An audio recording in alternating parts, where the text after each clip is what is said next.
Have you ever noticed that some people only show up when they need something? Have you ever given away your time, your rest, your sleep, your peace, just to help someone who disappears the moment they get what they want? If this feels familiar, then this story is for you. Because sometimes the hardest lessons in life come through the people we care about the most. In a quiet town, surrounded by green fields and old, peaceful houses, there lived a man named Daniel. Everyone in town knew him. If a bicycle broke down, they called Daniel. If someone needed help lifting heavy boxes, they knocked on Daniel's door. If they felt lonely and just needed company, they went straight to Daniel's house. And Daniel never, ever said no.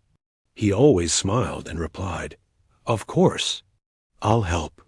People praised him for his kindness. They called him a good man, a true friend. And Daniel believed that one day, all this kindness would come back to him. But slowly, without him even realizing it, his life stopped being his own. His garden remained unfinished. The windows in his house stayed broken. His roof needed repairs. His own problems piled up quietly in the corners of his life while he ran through the town fixing everyone else. Every single night, Daniel would come home exhausted, covered in dirt and sweat from a long day of helping others. His mother would look at him with tired, worried eyes and say softly, "My son, you help everyone, but who is helping you?" Daniel always gave the same small smile. "It's all right, Mom. One day they will remember."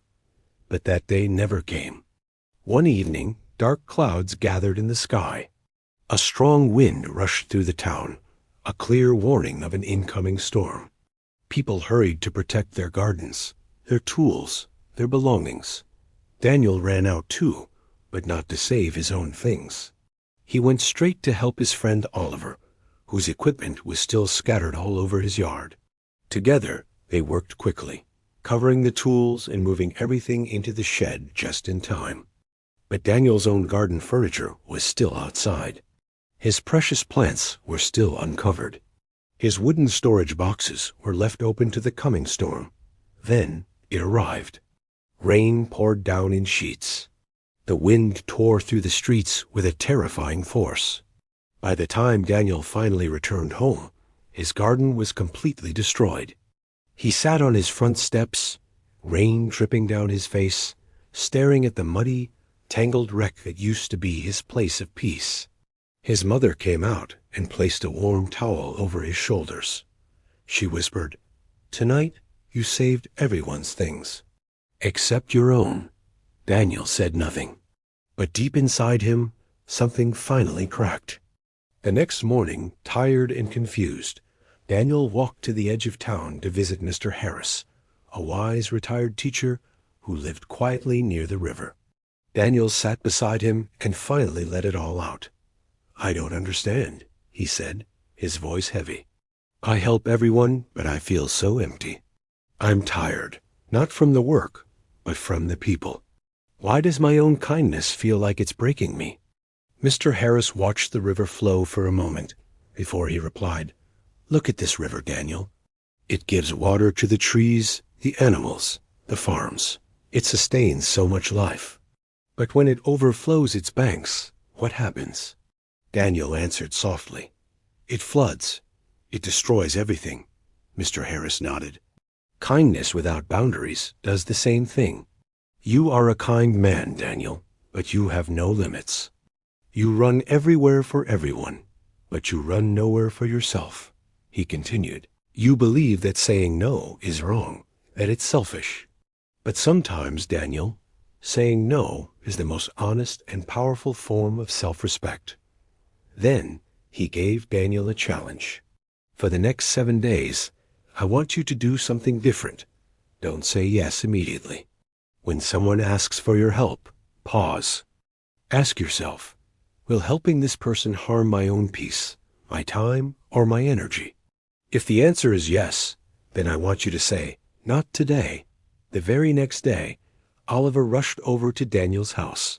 "Daniel, quick, help me move a heavy box." Daniel looked over at his own broken fence, the one he'd been ignoring for months. His heart, his old habit, wanted to immediately say yes, but he remembered Mr. Harris's words. He paused. "I'm sorry, Oliver," Daniel said calmly. "Today, I need to fix my own fence. I can help you later, but not today." Oliver stared at him, completely shocked. "You? You're saying no?" Daniel just nodded.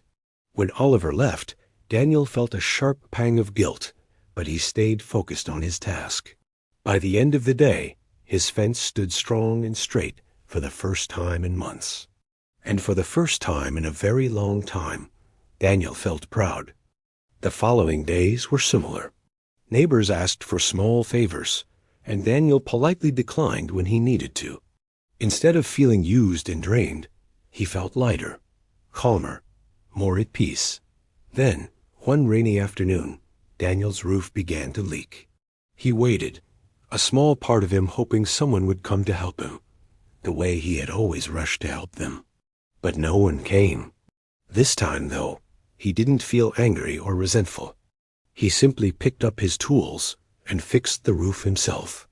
As he sat beneath the newly repaired ceiling, listening to the rain outside, he whispered to himself, "So this is what it feels like, to take care of myself." Weeks passed. Daniel stopped running all over town. He stopped sacrificing his sleep and his peace of mind for others. He began investing that time and energy back into his own life. And then something unexpected happened. People began to respect him more. Oliver learned to solve more of his own problems. The neighbors stopped calling for every little thing. Daniel's home became beautiful again. His garden bloomed with vibrant colors. And his smile returned, but this time it was genuine, without the exhaustion hiding behind it. One afternoon, Mr. Harris visited him and looked around quietly at the transformation. "So," he asked, "did the world fall apart when you stopped saying yes to everyone?"